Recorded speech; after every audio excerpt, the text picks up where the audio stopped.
As you can see, there are many reasons that your buyers may like what you've shown to them, but could be intentionally masking their enthusiasm. Clearly, this can be confusing to us because we are used to more energy and require positive feedback and excitement before closing and asking for the sale. With that in mind, we need to outgrow this dependency on our clients' exuberant feedback every time and make sure that we end our process at the end of Act 3 by narrowing down to a one-of-a-kind, recapping and closing.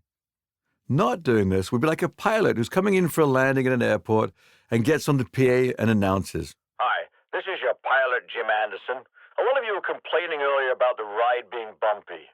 Some of you didn't like our snacks. You didn't want the nuts. Had to have pretzels, didn't you? Pretzels, pretzels, pretzels.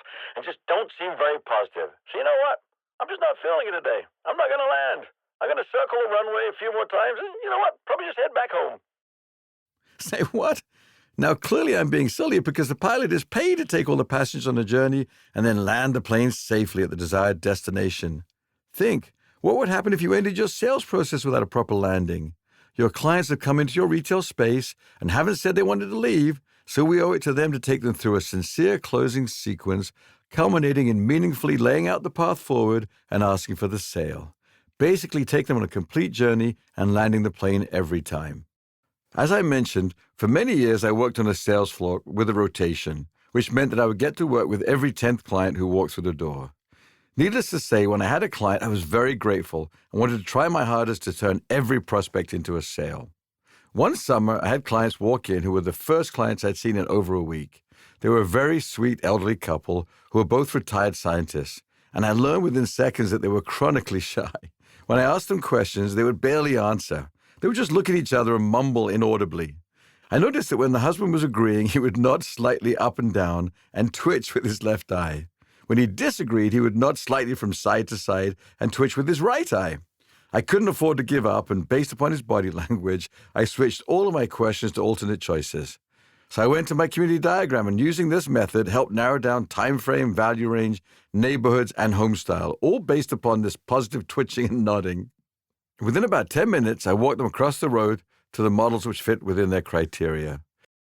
We looked at the models starting from the outside in and following my normal well-practiced process and involvement questions, which in this case went much faster as it didn't involve any conversation. We narrowed it down to a one-of-a-kind home pretty quickly because there was neither feedback nor resistance. We then walked out onto some beautiful home sites on the golf course. The golf course backed up to a major highway, but these clients didn't bring it up or seem to mind. With no dialogue, neither excitement nor any objections, I asked for the sale. Candidly, only doing so out of muscle memory, not for a moment thinking that they were serious clients. They looked at each other for a few moments and then shrugged indecisively. I said not to worry and suggested we go back and recap, which is what I would do with every client anyway. We walked into the sales office, grabbed some coffee, and then went back to my office where I sat them down for a recap. We reviewed all of the important details of purchasing this home in our community. Then I asked for the sale again, not really thinking they would go ahead, but asking because it was my job and the only step in the process left to take. They looked at each other in silence, and after a few moments, he nodded and gave me his left eye twitch, which meant yes. I almost fell out of my chair because I couldn't quite believe that they would want to proceed with the purchase with almost no conversation. I quickly wrote the agreement, reviewed it with them, they signed it and gave me a check.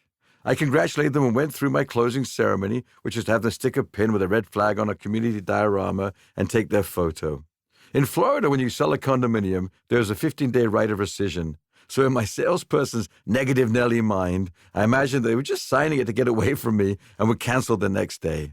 Jokingly, I asked my boss to shut down our office for 15 days and turn off the phones, which unsurprisingly, he refused to do. So I just had to hold my breath.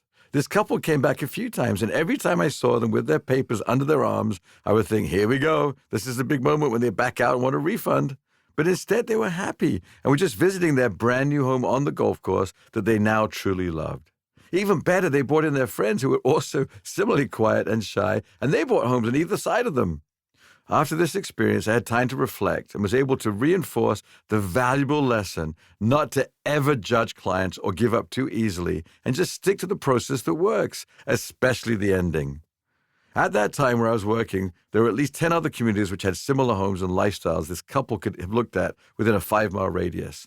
I imagine they were simply so quiet that most other salespeople would have struggled with them and not known what to do. and probably didn't have a process that included narrowing down to one of a kind, sitting down and recapping, and asking for the sale. Because I had this process, thanks to training, I wasn't put off by their quietness or what seemed like a lack of exuberance. Instead, I narrowed down with enthusiasm and moved the sale forward. So let's make sure that we don't end our sales movie too early at the end of Act 2, before there is a proper ending. You are the producer, director, and star of your own sales movie, so make sure you narrow down and then sit your clients down for a meaningful recap of all the steps of the buying process, and then end your movie with a big finish by asking for the sale. Allow your clients the freedom and space to be themselves. Let's not deprive them of the positive experience they came in for and deserve. Make sure that you don't make that rookie mistake of judging customers by appearance, dress, or apparent lack of interest, and keep moving forward until they say otherwise. We must take this positive stance that if clients enter our sales arena, then they are an assumed buyer.